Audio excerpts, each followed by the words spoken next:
Welcome to Phyllis Agriculture. Today I'm going to talk about how to start Boer goat farming. Please subscribe to our YouTube channel and enjoy more videos to come. What are the first steps I should take to start a Boer goat production business? There are many ways that you can get started in the Boer goat business. Here are some of the first steps that successful Boer farmers mentioned when interviewed by Phyllis Agriculture. 1. Network and get acquainted with knowledgeable people in your local area before buying your goats.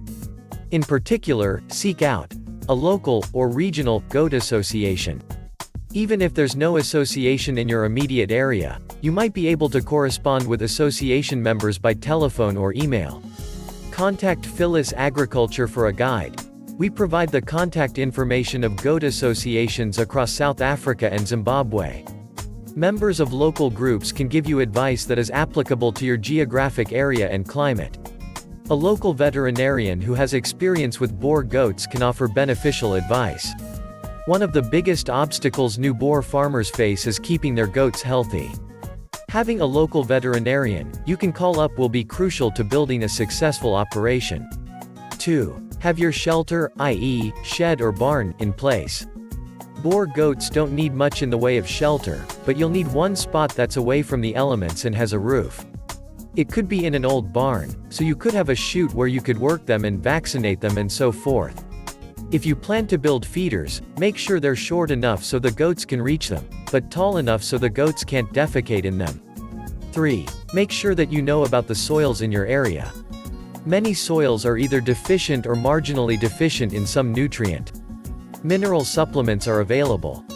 Please stay connected to Phyllis Agriculture. 4. Start with a handful of pregnant does. As there are a lot of things that can only be learned by experience, starting small will allow you to learn without making costly mistakes. You don't want to buy 200 goats without knowing what you are doing. That's the worst way to go about it. 5. After everything else is in place, buy a buck. Buy the buck a few months before the breeding season so that he's used to your farm when the breeding season starts. The rule of thumb for bucks to does is 1 buck for 20 to 30 does. An older buck can handle 40 does. During the breeding season, do not introduce new animals to your farm, as the bucks can be quite disagreeable. 6. Goats need clean water. If you are using water tanks in the summer, brush them several times a week so that algae don't grow. As with feeding troughs, make sure the water is low enough for young kids to have access. 7. Make sure you have a place, like a refrigerator, where you can store all your medications. Be aware of expiration dates. 8.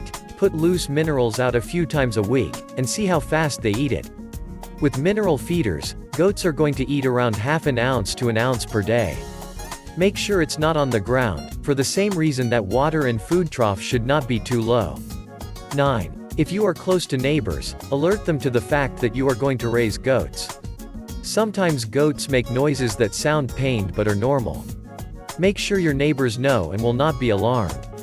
Stay connected to Phyllis Agriculture and don't forget to subscribe to our YouTube channel to enjoy free learning about Boer goat farming. #Phyllis Agriculture